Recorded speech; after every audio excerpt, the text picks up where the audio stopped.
सुप्रभात बच्चों। आज हम कक्षा 12वीं की दिन जल्दी जल्दी ढलता है कविता की व्याख्या करेंगे, जिसका पहला पद है। दिन जल्दी जल्दी ढलता है, हो जाए न पथ में रात कहीं, मंजिल भी तो है दूर नहीं। यह सोच थका दिन का पंथी भी जल्दी जल्दी चलता है, दिन जल्दी जल्दी ढलता है। इसमें कवि हरिवंश राय बच्चन जी कहते हैं कि समय परिवर्तनशील है, जो किसी के लिए नहीं रुकता।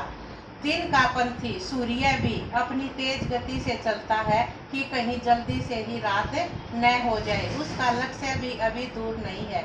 यह सोचकर दिन का थका हुआ पंथी भी बहुत जल्दी जल्दी चलता है, दिन जल्दी जल्दी ढल जाता है। कहने का भाव यह है कि जीवन रूपी रास्ते में कहीं रात न हो जाए। समय बहुत छोटा है, कभी जल्दी ही खत्म न हो जाए। मनुष्य रूपी यात्री को यह चिंता रहती है कि कहीं उसके लक्ष्य को प्राप्त करने से पहले ही उसके रास्ते में रात न हो जाए। यह सोचकर वह बहुत शीघ्रता से चलता है। कवि कहता है कि दिन बहुत तेजी से ढलता है। अब है बच्चों दूसरा पद। बच्चे प्रत्याशा में होंगे, नीड़ों से जाग रहे होंगे। यह ध्यान परों में चिड़िया के बढ़ता कितनी चंचलता है, दिन जल्दी जल्दी ढलता है। इसमें कवि कहते हैं कि अपने जीवन रास्ते पर चलते हुए पक्षी अपनी मंजिल की तरफ आगे बढ़ते हैं। इसी रास्ते पर बढ़ते हुए यदि उन्हें अपने बच्चों का ध्यान आ जाए, उन्हें लगता है कि उनके बच्चे घोंसलों में उनकी राह देख रहे होंगे और उनके आने की आशा मन में लिए हुए घोंसलों से बाहर झांक रहे होंगे। जब यह ध्यान चिड़िया को आता है तो उसके पंखों में बहुत गतिशीलता आ जाती है और वह तेजी से उड़ते हुए अपने बच्चों के पास पहुंचने के लिए दौड़ पड़ती है। अब है तीसरा पद।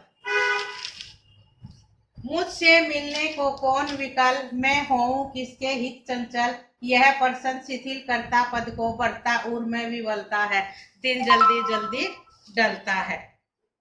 इसमें कवि कहते हैं कि इस जीवन में उसे चाहने वाला कोई भी नहीं है, जिससे मिलने के लिए वह दुखी है। जब उससे मिलने के लिए कोई दुखी ही नहीं है, तो फिर वह अपनी मंजिल की तरफ जाने के लिए किसके लिए गतिशील बने। वह इस कारण मंजिल पर शीघ्रता से जाए। किस कारण से वह मंजिल पर शीघ्रता से जाए? जब कवि के हृदय में यह प्रश्न उठता है, तो यह प्रश्न उसके पांवों को शिथिल कर देता है, अर्थात कमजोर कर देता है, उसे सुस्त बना देता है तथा उसके हृदय में बहुत ज्यादा दुख भर देता है। कवि कहता है कि दिन बहुत शीघ्रता से व्यतीत हो रहा है। देखो बच्चों, ये हो गए अब तुम्हारे तीनों पद, पूरी कविता पूरी हो गई है।